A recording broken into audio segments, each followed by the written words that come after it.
महाभारत का युद्ध इतिहास का सबसे भयानक और विनाशकारी युद्ध माना जाता है।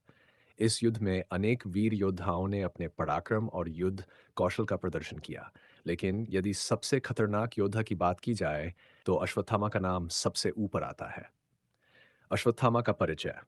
अश्वत्थामा गुरु द्रोणाचार्य के पुत्र थे। उन्हें अमृत का वरदान प्राप्त था और वे भगवान शिव के अनन्य भक्त थे। अश्वत्थामा को एक दिव्य मणि प्राप्त थी, जिससे उन्हें कोई भी रोग, भूख या प्यास नहीं सताती थी।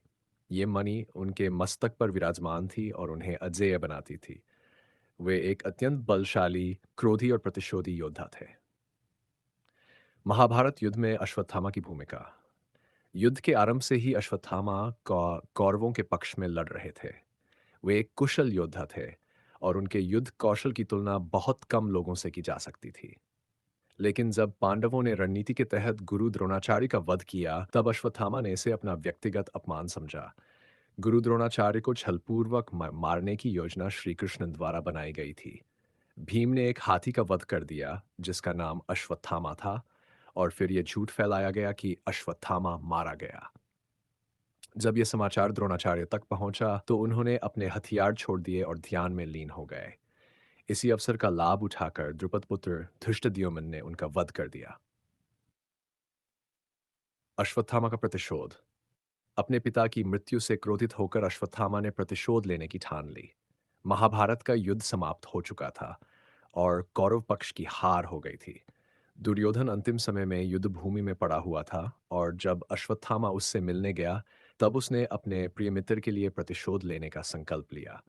उसी रात अश्वत्थामा, कृतवर्मा और कृपाचार्य ने पांडवों के शिविर पर आक्रमण करने की योजना बनाई। अश्वत्थामा ने ध्यान लगाया और भगवान शिव से शक्ति प्राप्त की। वे अकेले ही पांडवों के शिविर में प्रवेश कर गए और वहां सो रहे सभी लोगों का वध करना शुरू कर दिया। पांडवों के पुत्रों का वध। अश्वत्थामा ने द्रौपदी के पांचों पुत्रों, प्रतिविंध्य, सुतसोम, श्रुतसेन, श्रुतकीर्ति और श्रुतकर्मा को मार डाला।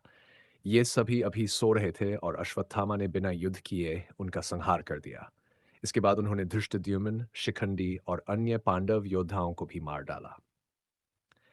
जब द्रौपदी को इस भयानक घटना का पता चला, तो वह अत्यंत शोकाकुल हो गई और अर्जुन से अपने पुत्रों की मृत्यु का प्रतिशोध लेने के लिए कहा। अर्जुन ने तुरंत अश्वत्थामा का पीछा किया और उसे पकड़ लिया।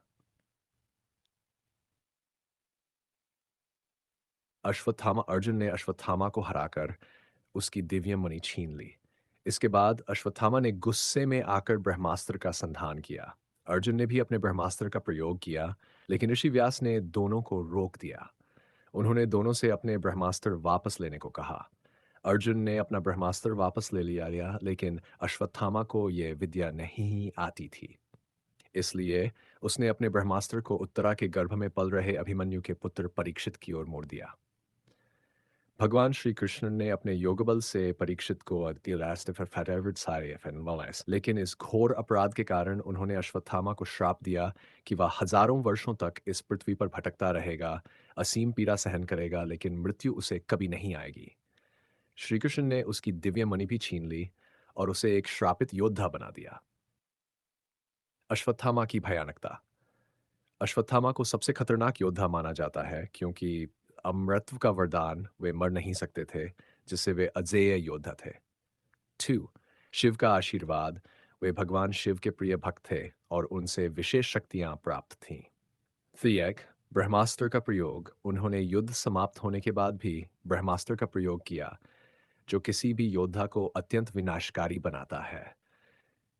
नृशंस हत्या। उन्होंने युद्ध नियमों को तोड़कर रात के समय सोते हुए योद्धाओं और बच्चों की हत्या की, जिससे उनका क्रूर और भयानक रूप सामने आया। भाई श्री कृष्ण का श्राप। ये वे एक जीवित श्राप के रूप में इस पृथ्वी पर भटकने के लिए मजबूर हो गए, जिससे वे अनंत काल तक पीड़ा सहन करते रहेंगे। निष्कर्ष। महाभारत का युद्ध अनेक शक्तिशाली योद्धाओं से भरा था, लेकिन अश्वत्थामा अपने क्रोध, प्रतिशोध, अमृत और शक्ति के कारण सबसे खतरनाक योद्धा सिद्ध हुए। उनके कृत्य ने उन्हें महाभारत के सबसे भयानक पात्रों में से एक बना दिया, जो आज भी एक रहस्य बने हुए हैं। अनेक मान्यताओं के अनुसार अश्वत्थामा आज भी जीवित है और पृथ्वी पर कहीं न कहीं भटक रहे हैं।